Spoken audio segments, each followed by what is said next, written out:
Nashville Predators lose their third straight preseason game, and new coach Andrew Brunette has a little bit of concern after the game. Plus, we get our first look at the Predators' new top line and an up and down preseason for Yaroslav Askarov. We'll talk all of that today on the Locked On Predators podcast.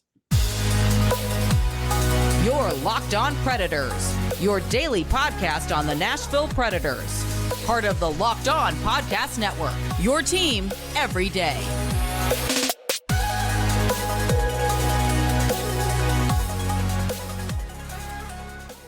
Thank you for making the Locked On Predators podcast your first listen of the day.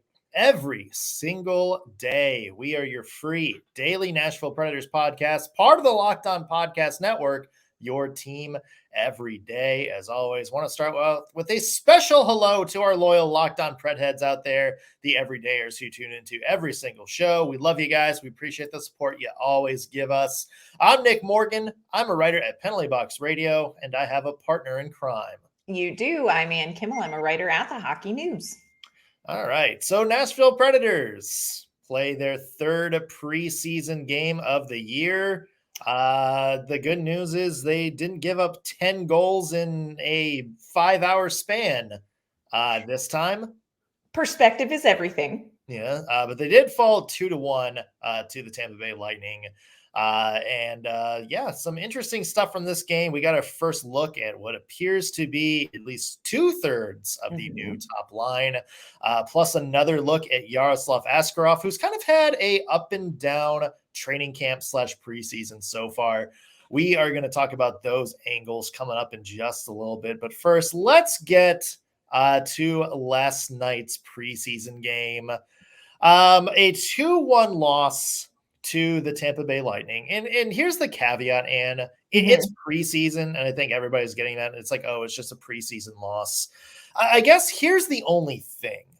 Like early on in preseason, you see a lot of like 6-1 and, 5-1, kind of like lopsided scores early on. That's because typically the home team kind of plays some of their regular guys, and the road teams usually kind of play like some minor leaguers, some guys that they want to rotate in and out, because, hey, the home guys maybe don't want to travel early on so far. That's kind of how it goes in NHL preseason. That was the case last night. Tampa played like almost kind of nobody. Right. A couple of their like regular third and fourth line guys, but no Stamkos, no Kucherov, no Vasilevsky. And the Nashville Predators played the vast majority of what looks like a regular lineup, sans, the fourth line and bottom pair, where guys kind of rotating in and out. So from that perspective, on paper, the Nashville Predators should have spanked this version of the Tampa Bay Lightning, and they didn't. And I think that's where maybe a little bit of the is coming in from this game. Yeah, I agree with you. I think everybody kind of went in seeing the rosters. Nashville is playing its top guys. Colton Sissons wasn't in there. So Yakov Trenin. So some of the regulars weren't in there, but it was Josi, it was Forsberg, it was Ryan O'Reilly, it was Luke Schenn. It was Gus Nyquist, it was Cody Glass. So you have your kind of NHL regulars in there, and it didn't look like NHL regulars playing, guys battling for an opportunity. And I get why people are concerned. Here's the caveat I want to say. And I know that I am a optimist, but I also think that this is real. You do have veterans that played for the Nashville Predators. You wanted to see them really dominate in this game. I don't think Josi and Forsberg had their best games. Seemed like a lot of rust on those guys. But here's what you have to remember. It may be veteran players, but they are playing a new system. And so, it made me really wonder. One of the things Barry Trotz has talked about is like, hey, have patience. This is a young roster. And I think the thing that Predators fans will need to actually have more patience with is installing a new system. Like, I really think that that's going to be the aspect of the team this season that's going to require more patience, because you have veteran players who are unlearning and relearning. And I think that played a part in what was a little bit of a disappointing performance from the Predators. Now, again, don't think Josi and Forsberg had their best games. Think they looked a little bit rusty. I like to say the ice was extra slippery. We'll blame it on the ice. Yeah. I don't know. But I do think that a lot of it was system related. Yeah. That's what I'm telling myself. Yeah, and Andrew Brunette talked about that a little bit after the game, because you mentioned this is like a new system. And I think, the expectation was, some of the veteran guys were going to kind of come in and thrive and maybe unlock something. And to be clear, this is just their first preseason game. Right. So, there's a lot of time to do that throughout the season. But, Andrew Brunette, kind of seemed like it's maybe going a little bit slower than he expected. Let's listen to what he said, about his takeaway from the first few preseason games afterwards. Well, there's a lot of work to be done. I think coming in, we knew we're asking a lot of these guys is a different style than they played. There's always going to be a little bump in the road that we're not executing, and they get caught in between at different times. I think we get up a few too many odd man rushes because we're a little bit caught in between. And again, it was the first game for all these guys. It's a different system. So I think you add a little bit of rust and a little bit of uncertainty with the group. We've got a lot of things to work on. We're a long ways away to be exactly where we want. I thought we worked, we competed, we tried, which as a coach, it's really all you can ask for. Now it's my job to tighten things up here a little bit and day by day get a little bit better. Yeah, I mean, it's interesting what he said, maybe about them being like caught in between, because you could see, some hesitation. And I remember, talking to some other national people sort of when John Hines took over, and, kind of like early into that COVID late start year.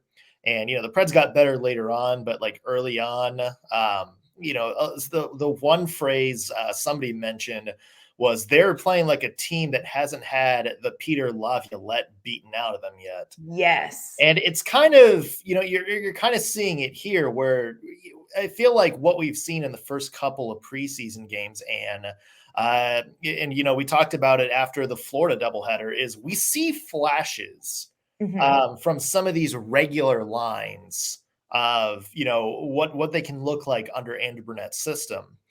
But we also kind of see some old habits as well. Right. Yeah. And I think unlearning things is as challenging as relearning things.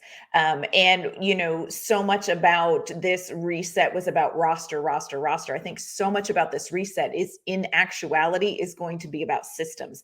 And, Ryan O'Reilly talked in the postgame, he kind of used the word thinking. And I think that's what you saw last night is you see players like Forsberg and Josi and Ryan O'Reilly and these players that I know Nashville is going to need to rely on to be competitive, but you see them thinking the game. They're still in that thinking. They're still in that learning that unlearning what would be natural under a different system and thinking, what do I want to do now? And I think you saw a lot of that in the Predators game. You saw them thinking hockey more than you necessarily saw them playing hockey. And that's going to improve as they get more and more comfortable with what Andrew Brunette wants to see. But it was a hard, I think people were disappointed in, realistically or not, it's a good little check. Like this is a process. This is not speed dating. This is courtship. Like this is a long process. Yeah. And then, I would say to add to that, the Predators have another preseason game Saturday against the Lightning. And then there are expected to maybe be some more additional roster cuts.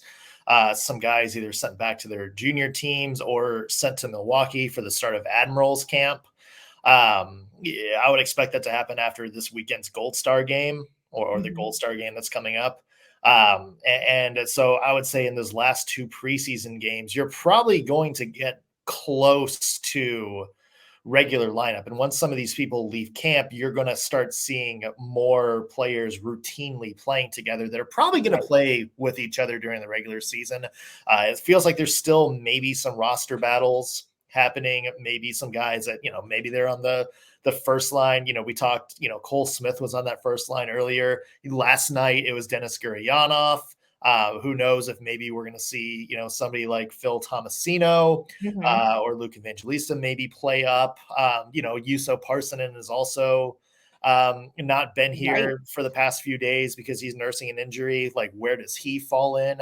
So it feels like, after maybe we get through this weekend's preseason game, we're going to see sort of the roster thin out a little bit. Yes. And we're probably going to get a better idea of who's going to play where. And then, as you mentioned, once we figure that out, then we can start building, chemistry with some of the line mates. Then we can kind of get into, okay, we see you thinking about what you want to do, but now it's going to start becoming second nature to actually do it during the game. And maybe that cuts out some of the overthinking. Yeah, I agree with you. I think it's a process, and no, Nashville wasn't where I think fans and even Andrew Brunette kind of hoped that they would be in the game last night, but I think there were some good things. And I think keep big picture, like this is a huge transition, not just roster, it's systems. And I think that maybe we've underestimated how big a transition systems is going to be, more so than even just bringing in young players and developing them. Yeah, absolutely. We mentioned one of those line combinations that we're probably going to see is Filip Forsberg with Ryan O'Reilly. Last night was the first opportunity we've seen those two play with each other in a game. So how do they do and how do they feel their chemistry is rolling? So we're going to talk about that in just a second. But first, I want to mention today's episode brought to you by DoorDash. Chances are something like this has happened to you. You go to the grocery store, you get all your groceries, you're ready to go home and cook some food. You start cooking and oh my God, you forgot that ingredient. You forgot those little bag of herbs that you needed. You forgot the potatoes for something. You don't need to stop cooking to run to the store yet again. You can just get what you need on DoorDash. You already trust DoorDash to deliver your restaurant favorites. Now you can get your grocery delivery that actually delivers too. With thousands of grocery stores to choose from, you'll find the best in your neighborhood and boost your local economy with each and every order. And you get exactly what you order, or DoorDash will make it right. And if you want even more value, you can save on all of your grocery and restaurant favorites with a $0 delivery fee on all eligible orders with a DashPass membership. And with easy substitutions you can make right in the app and best-in-class customer support, DoorDash delivers groceries exactly how you want it. So get 50% off your first DoorDash order up to a $20 value when you use code LOCKED at checkout. Limited time offer, terms apply. Again, 50% up to $20, no minimum subtotal, and $0 delivery fees on your first order when you download the DoorDash app in the App Store and enter code LOCKED. Again, that's code LOCKED for 50% off your first order with DoorDash. All right, Ann, we are talking last night's 2-1 preseason loss for the Nashville Predators versus, I guess, some version of the Tampa Bay Lightning. I guess we should say the Syracuse Crunch, featuring some Tampa Bay Lightning role players and Austin Watson. Watson who got in a fight with Michael McCarron. So who knew we wanted that? Yeah, it was fun for like the 4 seconds it happened. It's very true. Yeah, the 4 seconds it happened. That is not an underestimation. that actually might be a little bit of an overestimation, to be honest. It was fun at the beginning of the game at puck drop. You could see as they were getting ready, you could see Filip Forsberg and Austin Watson just kind of ready for puck drop, but just chatting it up. So it was great to see Austin Watson back. Yeah, I'm very thankful we didn't have a Filip Forsberg Austin Watson fight there. Oh gosh, no. Yeah. No. The one big headline, speaking of Forsberg, was last night was the first chance that we got to see Filip Forsberg and Ryan O'Reilly together. We've sort of figured out throughout training camp and preseason that those are the two guys that are going to be working together throughout the regular season, or at least to start it. Last night was our first look at them together and in a game action. What did you think, about that pairing on the top line?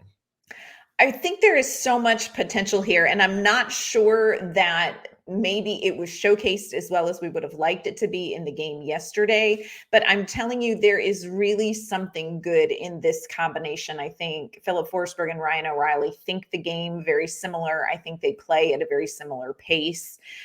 In the post-game press conference, Andrew Brunette talked about Ryan O'Reilly, and he said, look, this is a guy who is one of the smartest players in the NHL right now. And here's what's real. Filip Forsberg can think the game at Ryan O'Reilly's speed. So there is something really great about this combination. I think it will open up opportunities for Filip Forsberg. It's going to be very interesting to me. Like you said, Denis Gurianov was on the line with them last night. It's going to be interesting to see where that third person, like who that third person is going to be on that line, because they've tried Cole Smith, they did Denis Gurianov. So that's going to impact how effective this line is.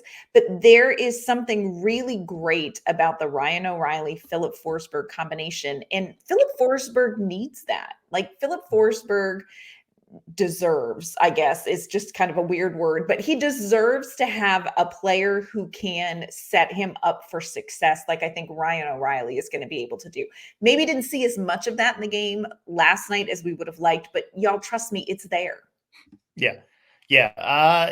They've had good early returns as well.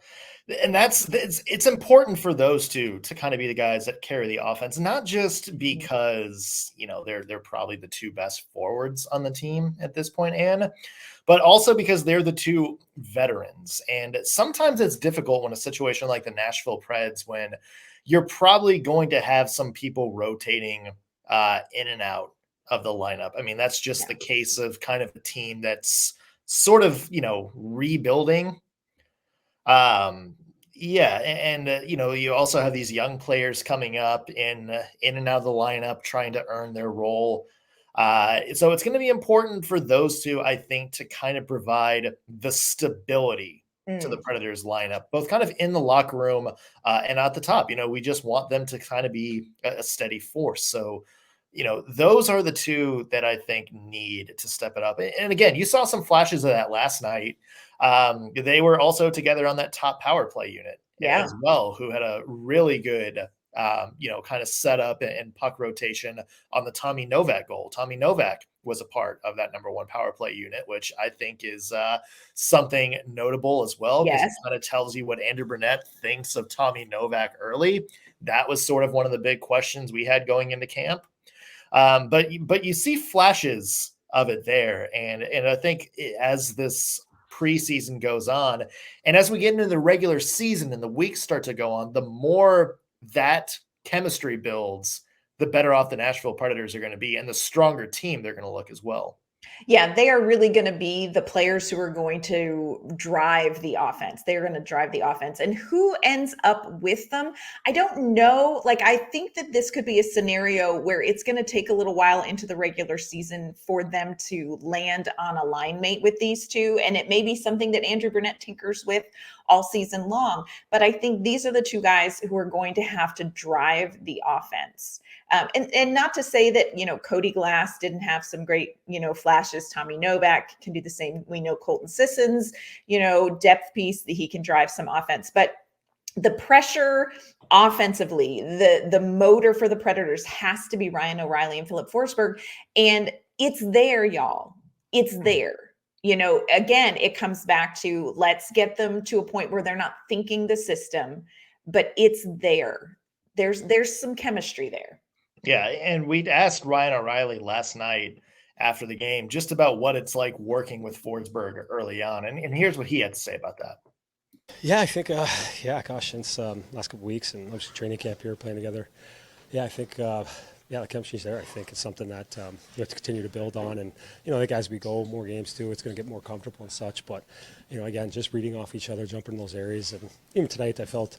I know for myself, just like the timing and stuff, that's always kind of tough to find, after not playing for a while. So sometimes you're kind of overskating, underskating, and just the way it goes. But I'm very excited. Yeah. So much of it, I think, is experience. You know what I mean? Like, you just got to put in the minutes now. Like, these guys can play the game really well together. It's just that experience. He talked about timing. It's just getting to the point where you really are even more comfortable reading the room with each other. And that's going to happen with time, with practice, with games. So something good is there. It is going to get better. It's going to be very interesting to see who the other player is that can jump in and capitalize off of that.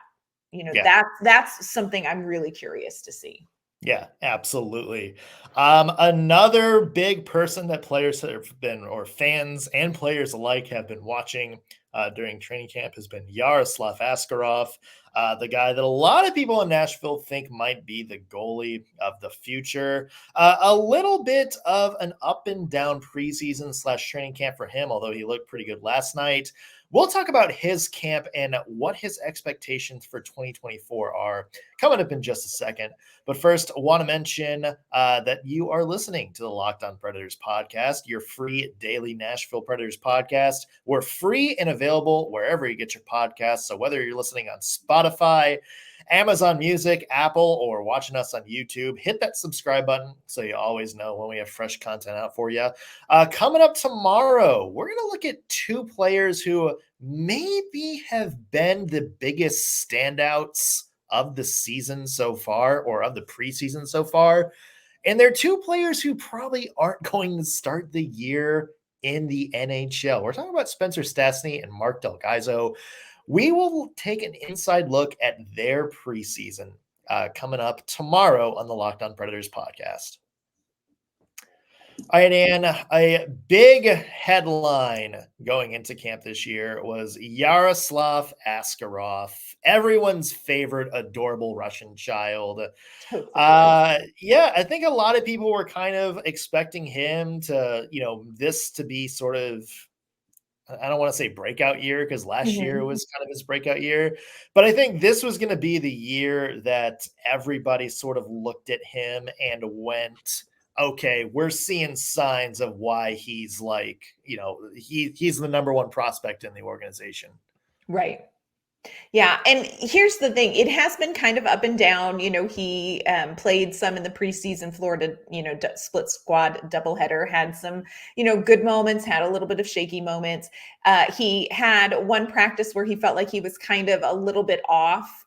One of my favorite moments with Yarrow and really friends, there are so many, is in the post-practice press conference. They kind of asked him, like, how are you doing? And he's like, I was a little bit off today.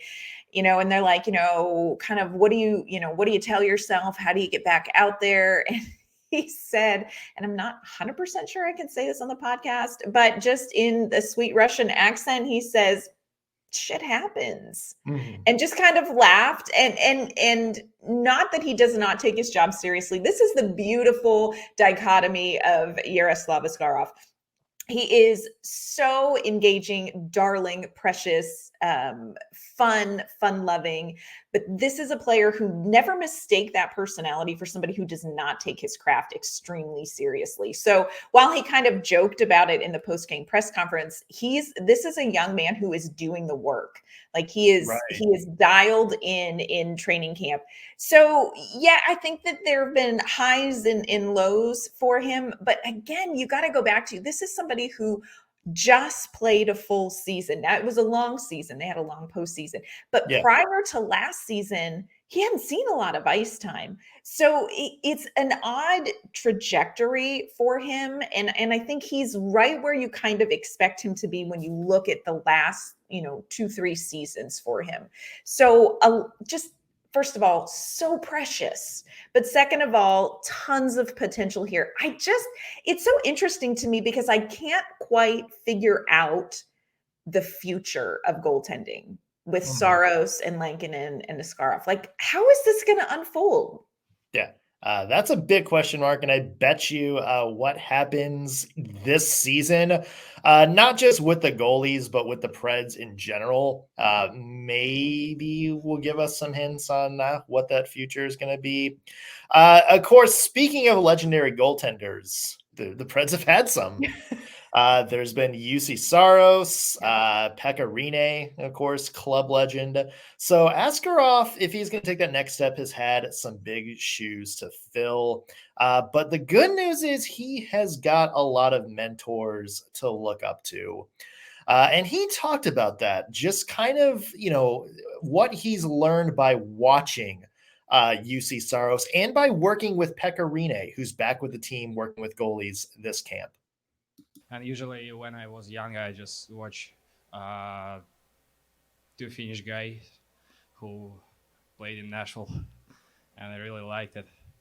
I never know before, and I didn't remember. I never think before what I can be in Nashville. It was serious. It was shocked for me because I remember probably 15, 14 years old. I watch highlights, NHL highlights. I watch how Nashville played against someone, and I just remember how played Pax and Juice. It was unbelievable.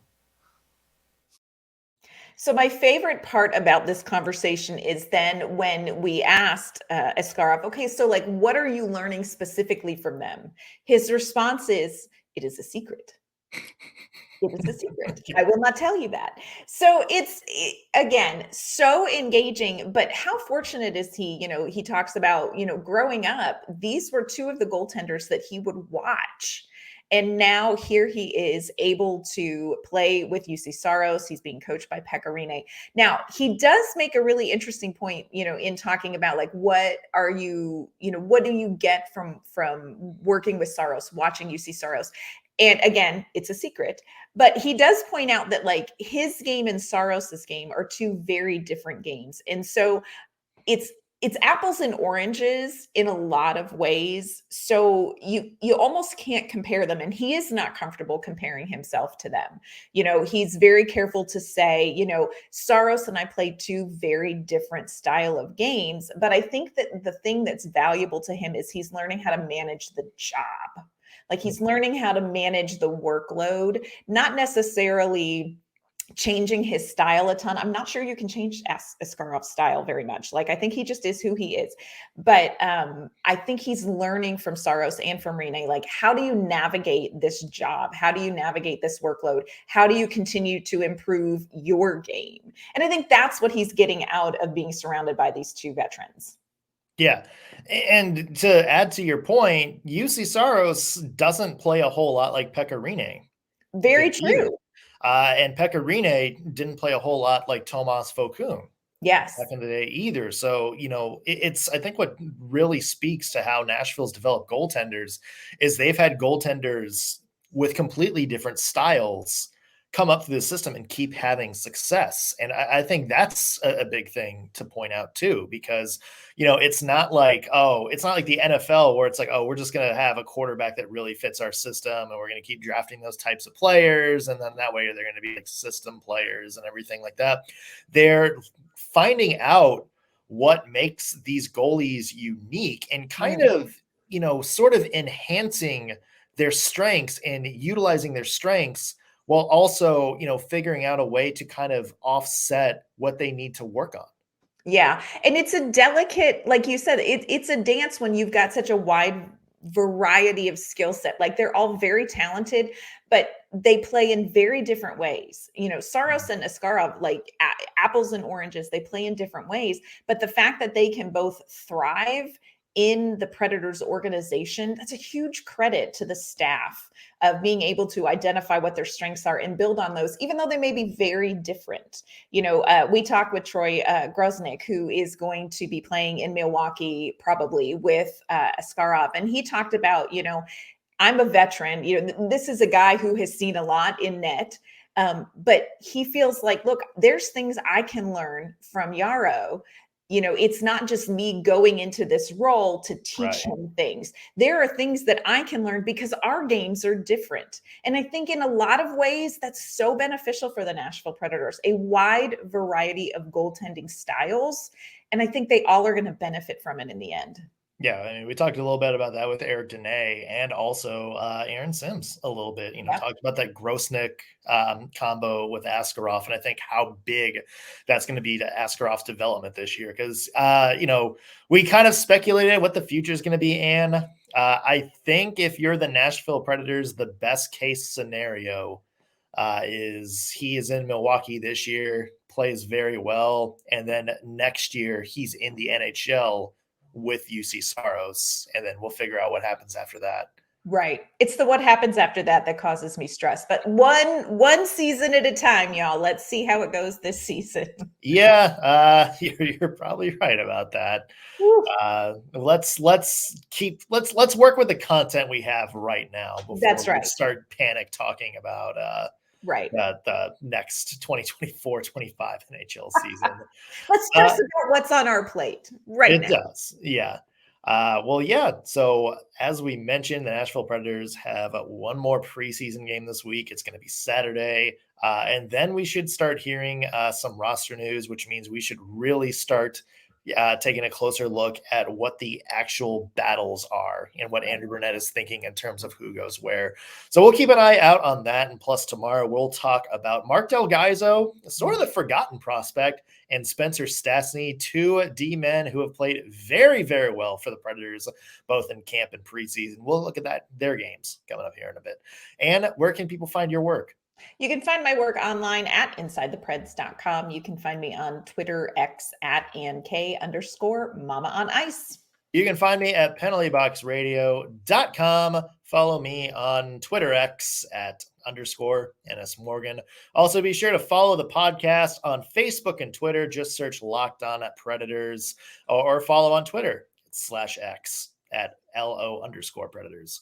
That's going to do it for us on today's Locked On Predators podcast. Thanks for making us your first listen of the day. We will be back tomorrow with an all new episode. We'll see you then.